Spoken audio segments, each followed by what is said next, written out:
नमस्कार, welcome to career मंत्रा 9.1। मैं अंकित यादव आपके अपने यूट्यूब चैनल में आपका स्वागत करता हूं।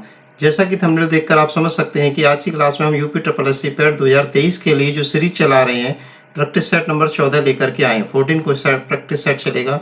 इसमें आपको पता ही है, भारतीय इतिहास, भारतीय राष्ट्रीय आंदोलन, भूगोल और भारतीय अर्थव्यवस्था सभी के 5-5 क्वेश्चन, मतलब कि हम 20 क्वेश्चन डिस्कस करते हैं। ठीक है, तो ये सीरीज बहुत बेहतरीन चल रही है। आप लोगों का रेस्पॉन्स भी बहुत अच्छा आ रहा है। चैनल को सब्सक्राइब कर भी करिए आप लोग ज़्यादा से ज़्यादा, और लोगों को शेयर करिए, जिससे क्या है कि मैं आने वाले समय में और अच्छी से अच्छी वीडियो प्रोवाइड कराऊंगा, करंट की वगैरह की, स्टैटिक जीके की, सबकी वीडियो प्रोवाइड मैं आपको करा सकूं। तो आप इसके लिए चैनल को सब्सक्राइब करिए, लाइक करिए, शेयर करिए और ज़्यादा से ज़्यादा वॉच कीजिए। ठीक है, और आप टेलीग्राम चैनल पर जाकर भी हमारी पीडीएफ को डाउनलोड कर सकते हैं। तो इस क्लास से रिलेटेड पीडीएफ भी आपको वहाँ पर प्रोवाइड हो जाएगी। ठीक है, तो चलिए आज के सेशन की तरफ चलते हैं और प्रैक्टिस सेट 14 का पहला क्वेश्चन देखते हैं हिस्ट्री का। ठीक है, भारतीय इतिहास का पहला क्वेश्चन है हमारा, कुषाण वंश का सबसे प्रसिद्ध शासक निम्नलिखित में से कौन था। ठीक है, ऑप्शन है कनिष्क, तोरमान और कडफिसस या फिर हुबिप्स। ठीक है, तो इस क्वेश्चन का जो राइट आंसर हो जाएगा कनिष्क। कुषाण वंश का सबसे प्रसिद्ध शासक कनिष्क था। सबसे प्रसिद्ध और प्रतापी शासक भी किसको बोला जाएगा? कनिष्क को बोला जाएगा। ठीक है, अब आगे चलते हैं क्वेश्चन नंबर सेकंड पर। क्वेश्चन नंबर सेकंड देख लेते हैं हम लोग इसका।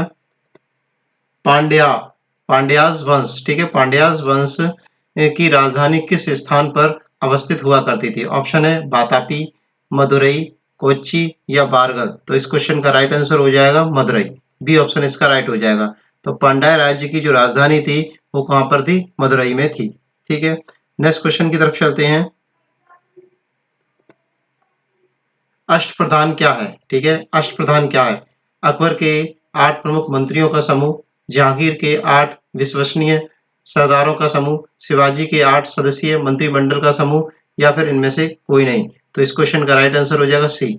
शिवाजी के 8 सदस्यीय मंत्रिमंडल का जो गठन था, पूरा संगठन था, उसे बोला जाता है अष्टप्रधान। ठीक है, अष्टप्रधान में सबसे मेन जो होता था वो होता था कौन? पेशवा। ठीक है, सबसे प्रमुख कौन होता था? पेशवा होता था, या फिर इसे प्रधान, मुख्य प्रधान या फिर राजा का प्रधानमंत्री भी बोला जाता था। सबसे क्वेश्चन बार बार पूछा था, प्रधान कौन था उनमें? तो पेशवा था। ठीक है, नेक्स्ट क्वेश्चन की तरफ चलते हैं हम लोग। ब्रिटिश शासकों द्वारा भारतीय असंतोष का नेता किसे कहा जाता है? सरदार वल्लभ भाई पटेल को, भगत सिंह को, बाल गंगाधर तिलक को या फिर उपयुक्त में से कोई नहीं। तो इस क्वेश्चन का जो राइट आंसर हो जाएगा थर्ड ऑप्शन हो जाएगा।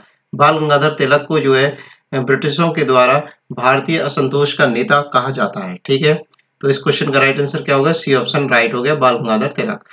नेक्स्ट क्वेश्चन की तरफ चलते हैं। क्वेश्चन नंबर हमारा 4 के बाद है 5।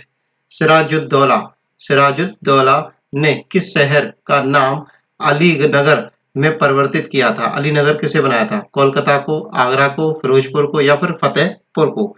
तो सिराजुद्दौला ने जो है कलकत्ता को ही अली नगर के नाम से फेमस किया था। अलीनगर नाम इसका बदला था। ठीक है, और ये जो नाम बदला था ये अपने दादा अली वर्दी खां के नाम पर किया था इन्होंने। ठीक है, नेक्स्ट क्वेश्चन की तरफ चलते हैं। अब हम भारतीय राष्ट्रीय आंदोलन के क्वेश्चनों को देखेंगे, और भारतीय राष्ट्रीय आंदोलन में पहला क्वेश्चन है, 1904 में क्रांतिकारियों की गुप्त संस्था के रूप में अभिनव भारत की स्थापना किसने की? ऑप्शन है दामोदर चापेकर ने, बीडी सावरकर ने, प्रफुल्ल चाकी ने या खुदीराम बोस ने। तो इस क्वेश्चन का जो राइट आंसर हो जाएगा बी ऑप्शन, बीडी सावरकर ने जो है क्रांतिकारियों की गुप्त संस्था के रूप में अभिनव भारत की स्थापना की थी। तो B D Savarkar, B option right हो जाएगा। नेक्स्ट क्वेश्चन की तरफ चलते हैं हम लोग। शांतिपूर्ण सत्याग्रह, ठीक है, शांतिपूर्ण सत्याग्रह का सिद्धांत किसने प्रतिपादित किया था? बाल गंगाधर तिलक ने, अरविंद घोष ने, लाला लाजपत राय ने या बिपिन चंद्र पाल ने। तो इस क्वेश्चन का जो राइट आंसर हो जाएगा अरविंद घोष ने जो है शांतिपूर्ण सत्याग्रह का सिद्धांत प्रतिपादित किया था। तो अरविंद घोष ने ये काम किया था। ठीक है, बी ऑप्शन इसका राइट हो जाएगा। नेक्स्ट क्वेश्चन की तरफ चलते हैं। क्वेश्चन नंबर 8 है हमारा, निम्नलिखित में से कौन भारतीय राष्ट्रीय कांग्रेस की अग्रगामी संस्था थी? ऑप्शन है servants of Indian society, Indian association, Indian national union या फिर इंडियन लीग। तो इस क्वेश्चन का जो राइट आंसर हो जाएगा इंडियन एसोसिएशन। ठीक है, इंडियन एसोसिएशन भारतीय राष्ट्रीय कांग्रेस की अग्रगामी संस्था थी। ठीक है, नेक्स्ट क्वेश्चन की तरफ चलते हैं। क्वेश्चन नंबर 9 है हमारा, 1923 में स्वराज पार्टी बनाने के लिए मोतीलाल नेहरू के साथ मिलने वाला कांग्रेस का अन्य नेता कौन था? बी.डी. बाल गंगाधर तिलक, चित्तरंजन दास, एम.के. गांधी या फिर जी.के. गोखले, गोपाल कृष्ण गोखले। तो इन क्वेश्चन में से इस क्वेश्चन के सही ऑप्शन क्या हो जाएगा? तो इस क्वेश्चन का सही ऑप्शन हो जाएगा सेकंड ऑप्शन। चित्तरंजन दास ने जो है 1923 में स्वराज पार्टी बनाने के लिए मोतीलाल नेहरू के साथ कांग्रेस के अन्य नेताओं कौन था? चित्तरंजन दास थे। ठीक है, चित्तरंजन दास और मोतीलाल नेहरू ने स्वराज पार्टी का गठन किया था। आगे चलते हैं क्वेश्चन नंबर 10 की तरफ। क्वेश्चन नंबर 10 में है, नौजवान भारत सभा किसने स्थापित की थी? बी.सी. पाल ने, जी. सुब्रमण्यम अय्यर ने, सरदार भगत सिंह ने या रुक्मणी लक्ष्मी पथ ने? तो इस क्वेश्चन का राइट आंसर हो जाएगा सरदार भगत सिंह ने जो है नौजवान भारत सभा की स्थापना की थी। और ये जो स्थापना की थी, ये की थी 1926 में। कब की थी? 1926 में। नेक्स्ट क्वेश्चन की तरफ चलते हैं।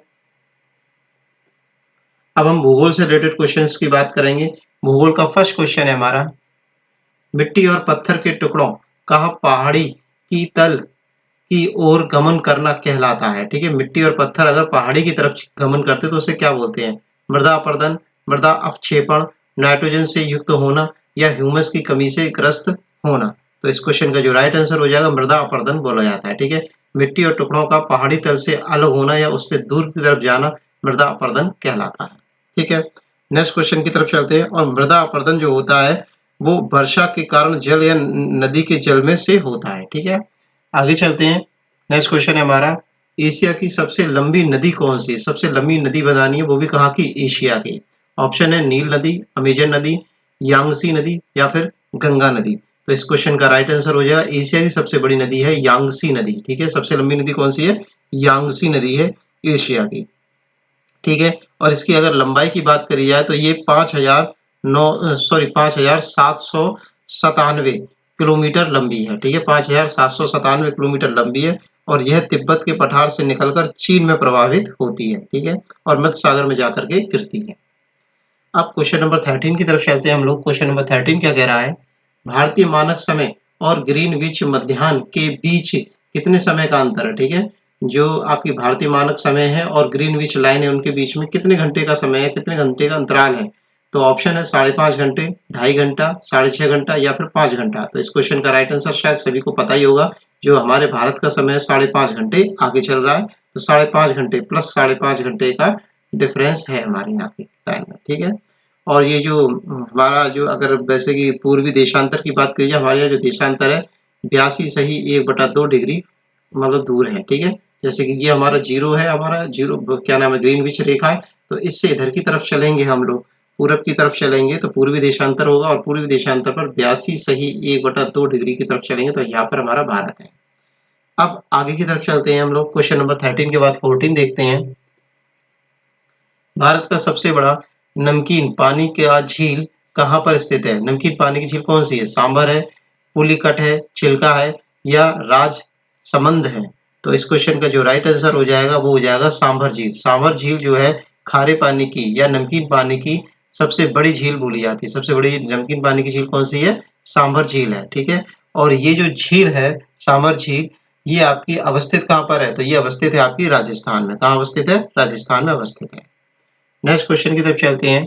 क्वेश्चन नंबर है 15, निम्नलिखित में से कौन सा उद्योग कोरापुट में स्थित है?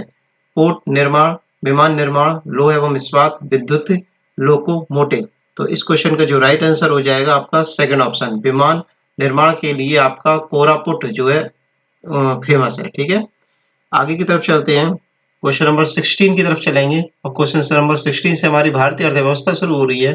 पर अर्थव्यवस्था के क्वेश्चन देखने से पहले आपको मैं याद दिला दूं, चैनल को आपको सब्सक्राइब करना है, लाइक करना है, शेयर करना है और इस वीडियो का पीडीएफ या ये जो पीडीएफ चाहिए आपको तो आप हमारे टेलीग्राम चैनल को ज्वाइन कर लीजिए, वहां से आपको पीडीएफ प्रोवाइड हो जाएगी।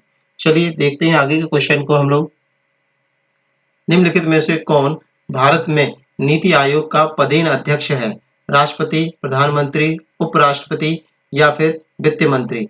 तो नीति आयोग का पदेन अध्यक्ष जो होता है वो प्रधानमंत्री होता है। बी ऑप्शन इसका राइट हो जाएगा। ठीक है, बी ऑप्शन इसका क्या हो जाएगा? सही हो जाएगा।